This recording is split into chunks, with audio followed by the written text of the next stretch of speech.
Boxing champ Manny Pacquiao mibutyag nga moretiro na siya sa boxing human sa iyang away batok ni Timothy Bradley karong Abril 9. Mao na kini ang ikatulong away ni Pacman ug Bradley.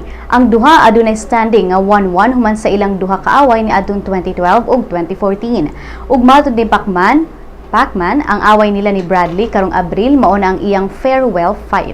Ang away sa duha gianunsyo ni promoter Bob Arum o gipahigayon kini sa MGM Grand sa Las Vegas.